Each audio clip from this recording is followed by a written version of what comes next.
under the Pangilinan law. Hindi ka makulong.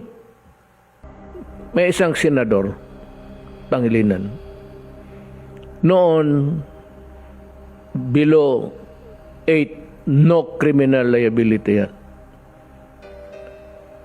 Below 9 rather. I'm sorry, below 9.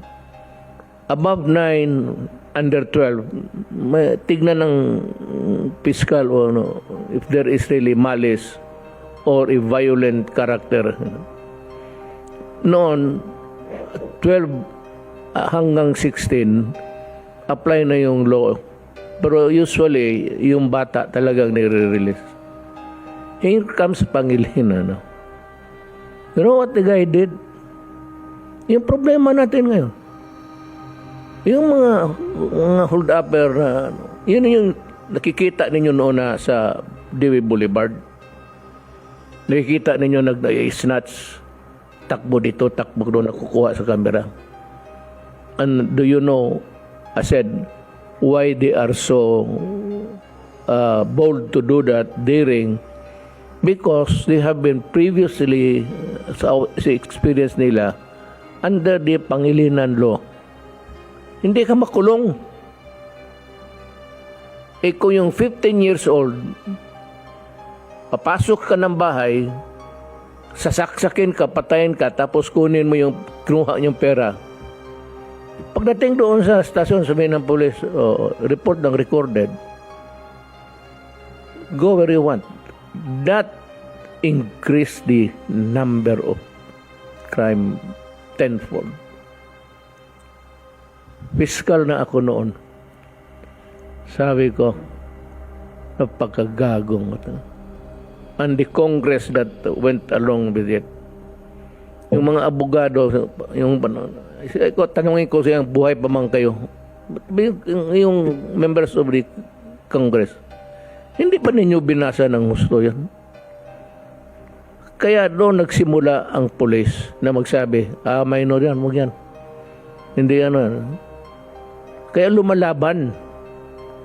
Even if it's a minor, it's a grievous offense. Dadalhin talaga sa estasyon yan for recording.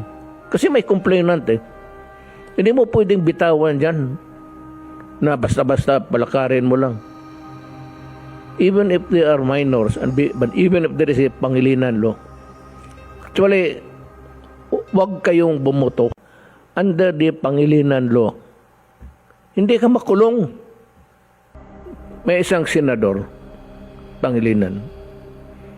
Noon, below 8, no criminal liability yan. Below 9 rather. I'm sorry, below 9. Above 9, under 12, tignan ng fiscal o ano, if there is really malice or a violent character. Noon, 12 hanggang 16, apply na yung law. Pero usually, yung bata talagang nire-release. Here comes Pangilinan. No? You know what the guy did? Yung problema natin ngayon. Yung mga hold-upper, yun yung nakikita ninyo noon na sa Dewey Boulevard. Nakikita ninyo nag-snatch, takbo dito, takbo doon, nakukuha sa camera. And do you know, I said, why they are so bold to do that, daring? Because they have been previously, sa experience nila, under the Pangilinan law. Hindi ka makulong. Kung yung 15 years old, papasok ka ng bahay, sasaksakin ka, patayin ka, tapos kunin mo yung kinuha yung pera. Pagdating doon sa stasyon, sabihin ng pulis, report ng recorded, go where you want. That increase the number of crime tenfold. Fiscal na ako noon. Sabi ko, napakagagong ito. And the Congress that went along with it. Yung mga abogado, tanungin ko siya, buhay pa man kayo? Yung members of the Congress, hindi pa ninyo binasa ng gusto yan? Kaya doon nagsimula ang pulis na magsabi, minor yan, huwag yan. Hindi yan. Kaya lumalaban. Even if it's a minor, it's a grievous offense. Dadalhin talaga sa estasyon yan for recording. Kasi may complainant eh. Hindi mo pwedeng bitawan dyan na basta-basta palakarin mo lang. Even if they are minors, but even if there is a Pangilinan law. Actually, wag kayong bumoto under the Pangilinan law. Hindi ka makulong. May isang senador, Pangilinan. Noon, below 8, no criminal liability. Below 9 rather. I'm sorry, below 9. Above 9, under 12, tignan ng fiscal o if there is really malice or a violent character. Noon, 12 hanggang 16, apply na yung law.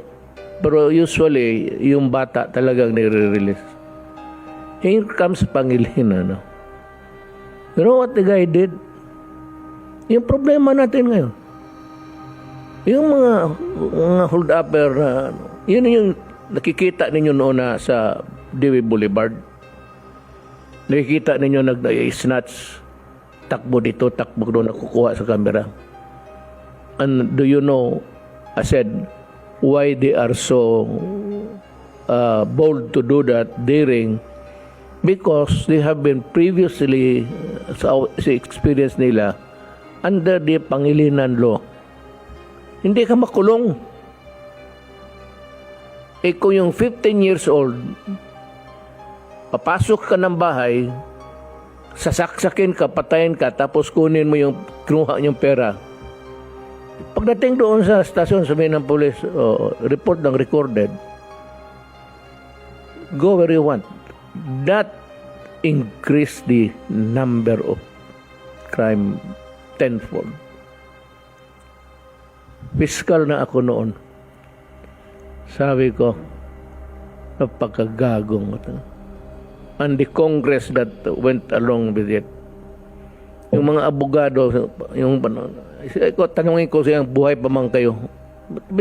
Yung members of the Congress, hindi pa ninyo binasa ng gusto yan? Kaya doon nagsimula ang pulis na magsabi, minor yan, huwag yan. Hindi yan. Kaya lumalaban. Even if it's a minor, it's a grievous offense. Dadalhin talaga sa estasyon yan for recording. Kasi may complainant eh. Hindi mo pwedeng bitawan dyan na basta-basta palakarin mo lang. Even if they are minors, but even if there is a Pangilinan law. Actually, wag kayong bumoto